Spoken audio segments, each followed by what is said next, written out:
श्री स्वामी समर्थ तुम्हा सर्वांचं माझ्या चॅनलमध्ये मनापासून स्वागत आहे। तर बघा, उद्या आहे गुरुप्रतिपदा। तर गुरुप्रतिपदा आपल्याला कशी साजरी करायची, या दिवशी आपल्याला काय काय सेवा करायच्या आहेत आणि गुरुप्रतिपदा आपल्याला का साजरी करायची आहे, या दिवशी सेवा केल्याने आपल्याला त्याचा काय लाभ होतो, हे सगळी माहिती तुम्हाला मी आजच्या व्हिडिओमध्ये सांगणार आहे। सोबतच गुरुप्रतिपदेला 2 नैवेद्य दाखवायचे असतात आणि गुरुचरित्रातील 2 अध्याय वाचायचे असतात। आता हे नैवेद्य कोणते आणि गुरुचरित्रातील कोणते 2 अध्याय उद्या आपल्याला न विसरता वाचायचे आहे, याबद्दलची संपूर्ण माहिती मी तुम्हाला आजच्या व्हिडिओमध्ये सांगणार आहे। व्हिडिओ पूर्ण बघा जेणेकरून तुम्हाला संपूर्ण माहिती मिळेल। जर तुम्ही चॅनलवर नवीन असाल तर चॅनलला सबस्क्राइब करायला मात्र विसरू नका आणि व्हिडिओला लाईक करायला मात्र विसरू नका। तर बघा, महाराजांची सदैव कृपादृष्टी आपल्यावर, आपल्या कुटुंबावर राहावी म्हणून आपल्याला उद्या गुरुप्रतिपदेला न चुकता सर्व सेवा करायच्या आहेत। आपल्या सर्व दत्त भक्तांसाठी, स्वामी भक्तांसाठी उद्याचा दिवस अतिशय महत्त्वाचा आहे। यामुळे उद्याच्या दिवशी नक्कीच सेवा आपल्याला आवर्जून करायची आहे। आता गुरुप्रतिपदा म्हणजेच काय, तर दत्त महाराजांचा दुसरा अवतार नृसिंह सरस्वती महाराजांनी याच दिवशी त्यांनी शैल्यगमन केले होते। शैल्यगमन केले होते म्हणजेच काय, तर त्यांनी गाणगापूर सोडून ते कर्दळी वनात गुप्त झाले होते। म्हणून हा दिवस आपल्या सर्वांसाठी खूप महत्त्वाचा आहे। बरेच लोक या काळात गुरुचरित्राचं पारायण देखील करतात।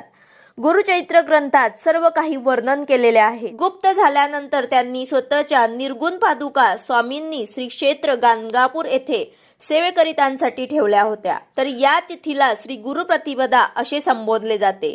त्यांचे कारणही तसेच आहे की द्वितीय श्री दत्तावतार भगवान श्री नृसिंह सरस्वती स्वामी महाराजांची याच पावन तिथीला शल्यगमन केले होते।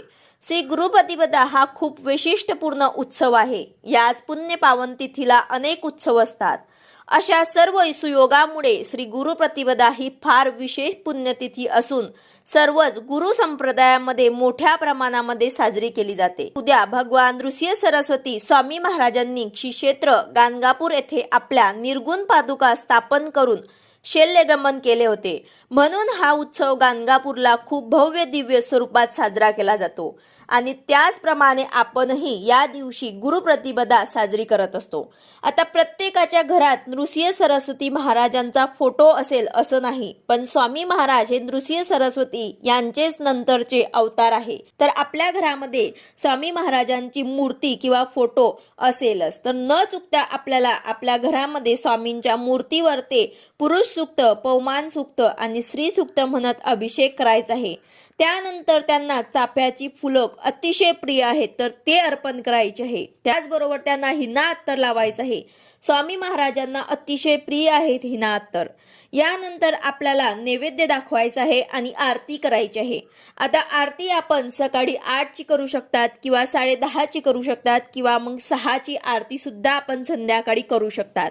तर यामध्ये आपल्याला गणपती बाप्पांची आरती करायची आहे, स्वामी महाराजांची आरती करायची आहे, तसेच दत्त महाराजांची आरती आपल्याला नक्कीच करायची आहे।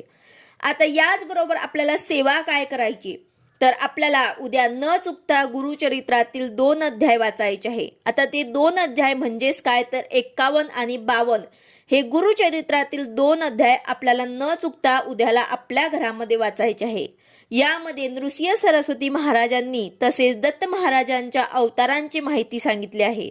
आता हे अध्याय तुम्ही सकाळी वाचले तर अतिशय उत्तम, पण ज्यांना वेळ नाही त्यांनी दिवसभरामध्ये कधीही वाचले तरी सुद्धा चालेल। आता यानंतर उद्या आपल्याला 2 नैवेद्य सुद्धा दाखवायचे आहे। तर यामध्ये तुम्हाला घेवड्याच्या शेंगांची भाजी तसेच बेसनाचे लाडू हे 2 नैवेद्य आवर्जून तुम्हाला दाखवायचे आहे। दुसरं सुद्धा तुम्ही करू शकतात, पण हे 2 नैवेद्य जे आहे ते तुम्हाला आवर्जून दाखवायचे आहे। तसेच तुमच्या जवळ जर स्वामी महाराजांचं केंद्र असेल तर तिथे सुद्धा तुम्हाला जायचं आहे। आता हे गुरुचरित्रातील 2 अध्याय तुम्हाला घरातच बसून आपल्याला वाचन करायचे आहे। फक्त 12 ते 12:30 या वेळेत आपल्याला वाचायचे नाही। तसेच नित्यसेवा सुद्धा आपल्याला आवर्जून करायची आहे। 11 माळी श्री स्वामी समर्थ या मंत्राचा जप आणि स्वामी चरित्र सारामृत यामधले 3 अध्याय आवर्जून आपल्याला उद्या न चुकता वाचायचे आहे। आता यामध्ये तुम्हाला बेसनाचे लाडू जे आहे ते तुम्हाला संध्याकाळी नैवेद्य म्हणून दाखवायचे आहे। एक जरी दाखवला तरी सुद्धा चालेल।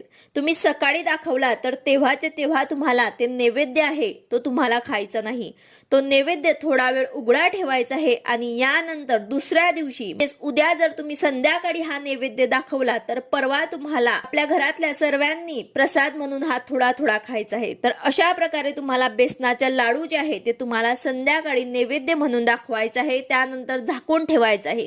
रात्रभर स्वामी महाराजांकडे तुम्हाला तसंच ठेवायचं आहे आणि उद्या म्हणजे दुसऱ्या दिवशी तुम्हाला हे नैवेद्य आहे ते सर्वांनी घरातल्यांनी खायचं आहे। तर अशा प्रकारे हे 2 नैवेद्य तुम्हाला आवर्जून उद्याच्या दिवशी दाखवायचे आहे। व्हिडिओ आवडला असेल तर लाईक करा, शेअर करा, सबस्क्राईब करा। भेटूया अशाच नवीन व्हिडिओ सोबत। श्री स्वामी समर्थ।